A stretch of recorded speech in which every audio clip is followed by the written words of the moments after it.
నమస్తే అండి. నేను మీ శ్రీరామ్.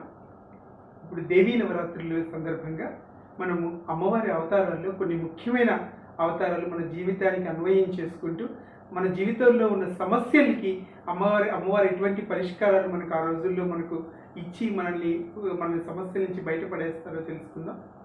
మనం మొట్టమొదటగా బాలా త్రిపుర సుందరి పాడ్యమి నాడు ఆశ్వయుజ శుద్ధ పాడ్యమి బాలా త్రిపుర సుందరి అవతారం మన ఇంట్లో చంటి బిడ్డలకు మనకు 8 సంవత్సరాల వరకు పిల్లలకు బాలారిష్ట దోషాలు ఉంటాయంటారు.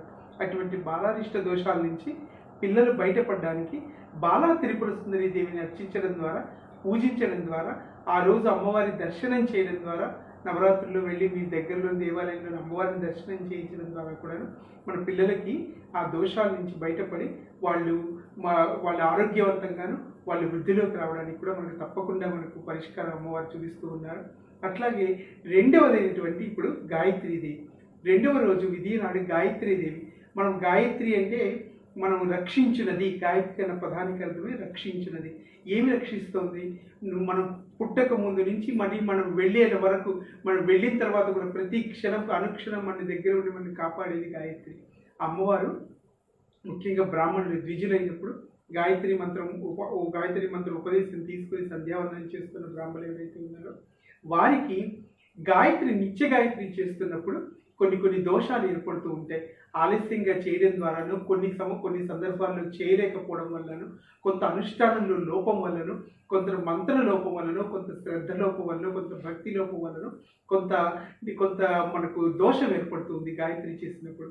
అటువంటి గాయత్రి బ్రాహ్మణులు ద్విజులు ఎవరైతే ఉన్న అటువంటి దోషాలు ఉన్నప్పుడు మీరు ఈ రోజు గాయత్రి అవతారం రోజు అమ్మవారి దగ్గరికి వెళ్ళి అమ్మవారి శరణాగతి చేస్తూ, అమ్మ ఇటువంటి దోషాలు ఏమైనా సరే మేము చేసినట్లయితే, మా వల్ల తెలుసో తెలియకో మనకు జరిగినట్లయితే మా ఎందు దయ ఉంచి మమ్మల్ని అనుగ్రహించి మాకు ఎటువంటి దోషాలు లేకుండా మా దోషాన్ని నివృత్తి చేయమని చెప్పేసి ద్విజులు వేడుకోవచ్చు.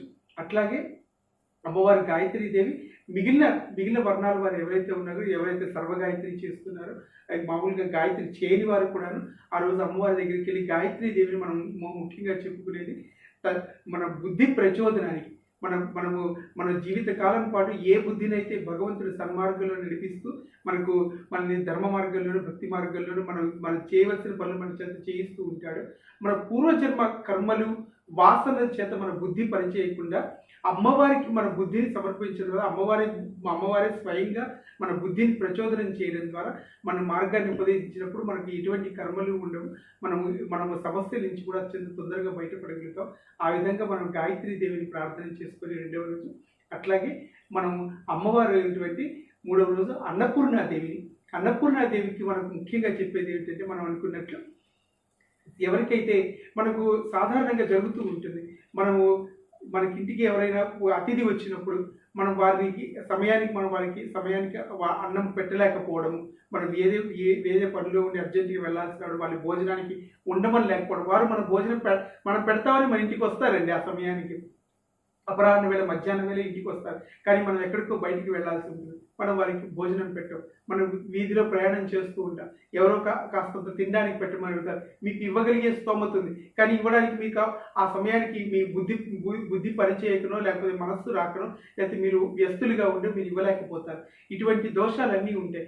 అవన్నీ ఈ అన్న దోషాలు ఏవైతే ఉన్నాయో మనం ఒకరికి అన్నం పెట్టకపోవడం.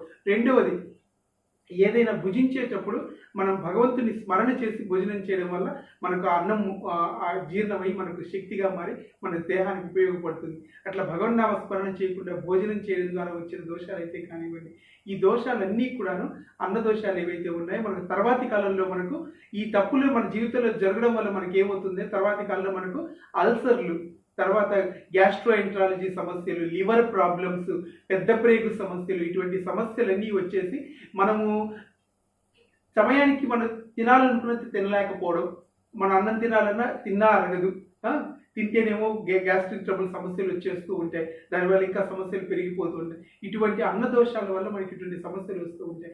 మన జీవితంలో ఇదివరకు మనల్ని ఇటువంటి తప్పులన్నీ ఎన్నో కొన్ని చేసే ఉంటాం. ఆ తప్పులన్నీ కూడాను ఈ అన్నపూర్ణాదేవి అవతారంలో అమ్మగారి దగ్గరికి వెళ్ళి, అమ్మవారి దగ్గరికి వెళ్ళి, అమ్మవారిని శరణాగతి అమ్మవారిని ప్రార్థించి, అమ్మ మేము చేసిన తప్పులన్నీ నువ్వు మన్నించు, మేము ఎవరైతే ఈ ఎవరికి అన్నం పెట్టకుండా సమయానికి మేము దోషాలు చేశామో అటువంటి దోషాలను మా ఎందుకు మన్నించి మాకున్న ఈ అన్న దోషాన్ని నివృత్తి చేసి మేము ఆరోగ్యంగా ఉండేటట్లు అనుగ్రహించమని చెప్పి అన్నపూర్ణాదేవిని వేడుకోవచ్చు.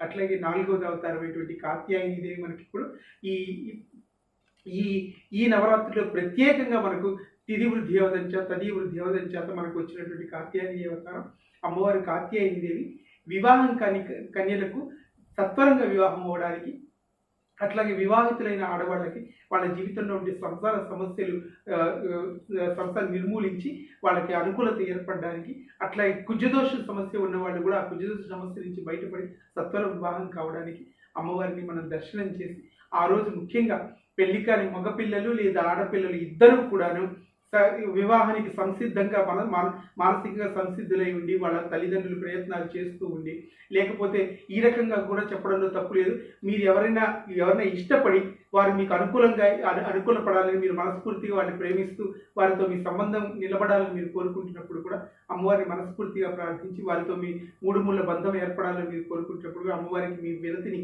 విన్నవించి ఆ రోజు అమ్మవారిని పూజ చేయడం ద్వారా, అమ్మవారిని అర్చించడం ద్వారా, అమ్మవారి గాయత్రి ఓం కాత్యాయనాయ విద్మహే కన్యకుమారి ధీమహి తన్నో దుర్గి ప్రచోదయాత్ ఈ మంత్రం ఏదైతే ఉందో అమ్మవారి దుర్గా గాయత్రిలో ఈ గాయత్రిని 108 సార్లు అమ్మవారి దగ్గర పఠించడం ద్వారా మీకు అనుకూలత ఏర్పడి కాత్యాయని అనుగ్రహం కలుగుతుంది. ఈ విధంగా చేయడం ద్వారా అమ్మవారి అనుగ్రహం మీరు పొందొచ్చు. అలాగే మీకు తర్వాతి అవతారమైనటువంటి మహాలక్ష్మి అవతారం, మీకు మహాలక్ష్మి అవతారం రోజు మీకు ఈసారి శుక్రవారమే వస్తుంది. మీకు పోయిన భాద్రపద మాసానికి ముందు శ్రావణ మాసంలో 5 శుక్రవారాలు వచ్చినా కూడా ఏ కారణం చేతనో లక్ష్మీదేవి పూజ మీకు చేసుకోవడం కుదరలేదు అనుకుందాం, చేసుకోలేకపోయాం. అలాగే మీకు వరలక్ష్మీదేవికి పూజ చేయడం ఆనవాయితీ లేదనుకుందాం. మనకి ఇంట్లో సంప్రదాయం ప్రకారం లక్ష్మీదేవికి అట్లా శ్రావణ మాసంలో పూజలు లేవనుకుందాం. అటువంటి వాళ్ళు కూడా దేవీ నవరాత్రుల్లో ఈ శుక్రవారం నాడు మహాలక్ష్మీదేవి రూపంలో ఉన్నటువంటి అమ్మవారిని దర్శించడం ద్వారా, అలాగే అక్కడ అమ్మవారి దగ్గర కుంకుమార్చన కుంకుమ పూజ చేయడం ద్వారా, అమ్మవారికి తామర పువ్వు సమర్పించడం ద్వారా, అమ్మవారికి అత్యంత ఇష్టమైనటువంటి తామర పువ్వులు అమ్మవారికి సమర్పించడం ద్వారా మీ జీవితంలో ఉన్నటువంటి ఆర్థిక సమస్యలు ఏవైతే ఉన్నాయో, రుణబాధలు ఏవైతే ఉన్నాయో, మీకు ఏమైనా రావాల్సిన డబ్బులు ఎక్కడ స్ట్రక్ అయిపోయిన మనీ ఏదైతే ఉన్నాయో కోర్టు ద్వారా కానివ్వండి, మరొక స్నేహితుల ద్వారా మీకు రావాల్సిన డబ్బులు రాకుండా ఆగిపోయినవైతే కానివ్వండి, మీకు జీవితంలో సరే మీరు ఒక సాధారణమైన జీవితం కన్నా ఈ జీవితంలో ఎక్స్పోనెన్షియల్గా గ్రోత్ కావాలి, మీ జీతం పెరగాలి, మీ జీవితంలో కాస్త ఉన్నతి కావాలని కోరుకునేవాళ్ళు ఈ శుక్రవారం నాడు అమ్మవారిని దర్శనం చేయడం ద్వారా, ఈ అమ్మవారిని పూజించడం ద్వారా నవరాత్రుల్లో మీకు అటువంటి అనుగ్రహం కలిగి మీకు మీ జీవితంలో ఉన్నత స్థితికి వెళ్ళగలుగుతారు. అట్లాగే మనము ఇదంతా అయిపోయిన తర్వాత మూలా నక్షత్రం రోజు మనకు సరస్వతి పూజ.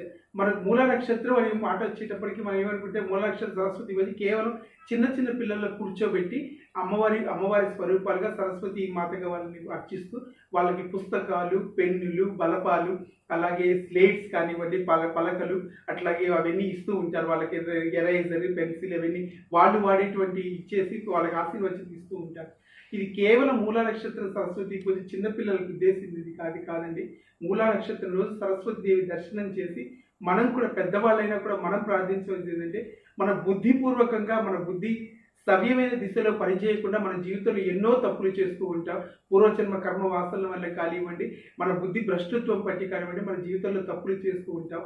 ఈ అమ్మవారిని సరస్వతి దేవి రూపంలో ఉన్నటువంటి అమ్మవారిని మనం దర్శించి మనం ప్రార్థించడం ద్వారా అమ్మవారి అనుగ్రహం మన మీద కలిగి మనం కూడా అమ్మవారిని ఏమని వేడుకోవాలంటే, అమ్మ ఇన్నాళ్ళు తెలుసో తెలియకో తప్పులు ఎన్నో చేస్తుంటాం మేము, ఆ తప్పులన్నీ కూడా మా యందు దయవుంచి మన్నించి ఇక్కడి నుంచి అయినా సరే మా బుద్ధిని మంచి మార్గంలో నడిపి మనకు తర్వాత రోజు మనకు మహిషాసురమర్దిని లేదా దుర్గాష్టమి రోజు దుర్గాష్టమి, మహిషాసురమర్దిని, రాజరాజేశ్వరి 3 అవతారాలు మనకు ముఖ్యమైన రోజులు. అష్టమి, నవమి, దశమి. దుర్గాష్టమి రోజు అమ్మవారు కనకదుర్గాదేవిగా, అలాగే మహిషాసురమర్దిని అవతారంలో అమ్మవారు మనం ముఖ్యంగా ప్రార్థించవలసి ఏంటంటే మనం కూడా జంతువునాం నరజన్మ దుర్లభమని మనది కూడా జంతువు జన్మి, మనలో కూడా పశు ప్రవృత్తులు ఎన్నో ఉంటాయి. కామక్రోధములు పశు ప్రవృత్తుల కిందనే మనం పరిగణించవలసి ఉంటుంది. కామము క్రోధము ఇవి రెండు కూడా జంతు ప్రవృత్తులే. అంటే ఆ విధంగా చూస్తే మనము జంతువులు. మనలో కూడా అక్కర్లేని క్రోధం, అక్కర్లేని కోపావేశాలు, అంతులేని కోరికలు, అక్కర్లేనటువంటి కామ ప్రలాపాలు ఇవన్నీ కూడాను అవి తగ్గి మనం కూడా సన్మార్గంలో ఉండే విధంగా అవి మనలో ఉన్నటువంటి ఆ దుష్ట విభూతులన్నీ కూడా తగ్గిపోయి సన్మార్గంలో మనం ఉండే విధంగా అమ్మగారిని ప్రార్థించుకోవచ్చు మహిషాసురమర్దిని అవతారంలో.